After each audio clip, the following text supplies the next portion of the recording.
एकनाथ शिंदे यांच्या शिवसेनेचा स्वतंत्र असा वचननामा प्रसिद्ध होणार आहे। वचननाम्यामधल्या आश्वासनांची एक्सक्लुझिव्ह माहिती ही माझ्याकडे आलेली आहे। केलेल्या विकास कामांसह वचननाम्यामध्ये नव्या योजनांची घोषणा देखील केली जाते। त्यामुळे एकीकडे मुंबई महानगरपालिका निवडणुकांच्या दृष्टीने खरं तर सगळ्याच पक्षांनी आपले जाहीरनामे वचननामे प्रकाशित करायला सुरुवात केली आहे। त्यापैकी शिंदेंचा वचननामा नेमका कसा असेल आपण बघूयात। काय काय नेमकी आश्वासनं असतील?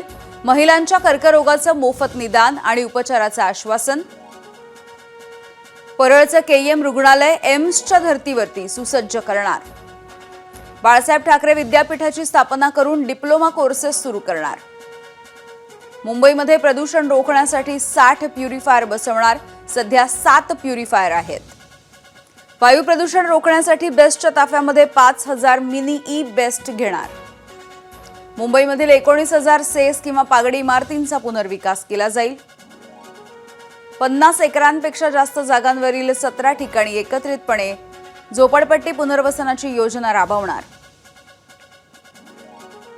कोस्टल रोड बुलेट ट्रेन स्थानक छत्रपती शिवाजी महाराज आंतरराष्ट्रीय विमानतळ हे भूमिगत कॉरिडॉरने जोडलं जाईल। सूरज सावंत आमचे प्रतिनिधी या जाहीरनाम्याविषयी अधिकची माहिती देत आहेत। सूरज, हा वचननामा प्रसिद्ध कधी नेमका होणार आहे आणि ही काही महत्त्वाची अशी आश्वासनं दिली जात आहेत, विकास कामं तर आहेत, आणखी काही योजना देखील आणल्या जातील असं या वचननाम्यामध्ये म्हटलं गेलंय। नक्कीच यामिनी, आपण पाहिलं तर वचननाम्यातले काही महत्त्वाचे मुद्दे हे जर आपण पाहिले तर नक्कीच लक्ष वेधून घेणारे आहेत। एकीकडे लाडक्या बहिणीच्या जी योजना आली होती एकनाथ शिंदेंनी, त्याच्यानंतर त्याचं विधानसभेत आपल्याला यश पाहायला मिळालं होतं।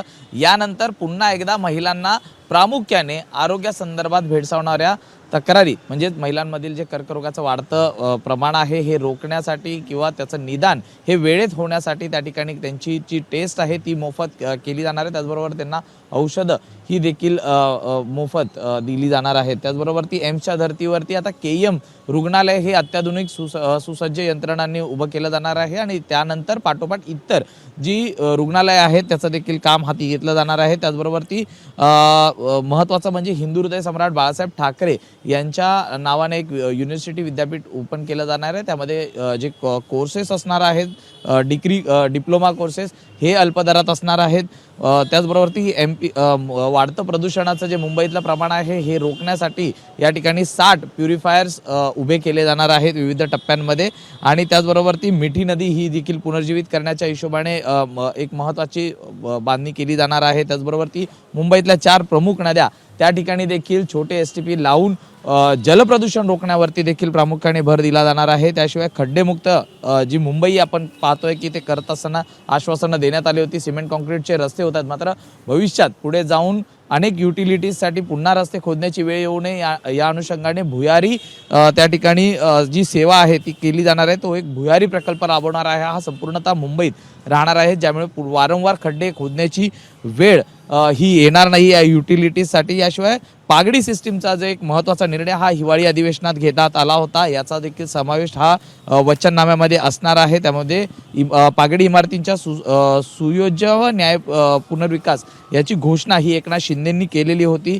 19,000 पेक्षा जास्त सेसच्या इमारती आहेत किंवा पागडी इमारती आहेत, त्याच्यातली फनेल झोन मुळे रखडलेल्या इमारतींच्या पुनर्विकासाला देखील चालना देण्यात आलेली आहे आणि यासह इतर रस्ते जे आहेत हे टनेल्स हे देखील सुरू केले जाणार आहेत। मेट्रोचे जे प्रकल्प आहेत जे अर्धवट आहेत हे पुढे नेले जाणार आहेत, कोस्टल्स पूर्णपणे नेले जाणार असल्याची माहिती ही देते। त्याचबरोबर ती नवी मुंबईतील सिडकोनच्या घराच्या लॉटरीमध्ये जी 10% सवलतीची घोषणा ही करण्यात आली होती ही देखील वचननाम्यामध्ये असणार आहे। त्यामुळे जे परवडणारी घरं आहेत त्यासाठी नागरिकांना त्या ठिकाणी ही महत्त्वाची असू शकतात।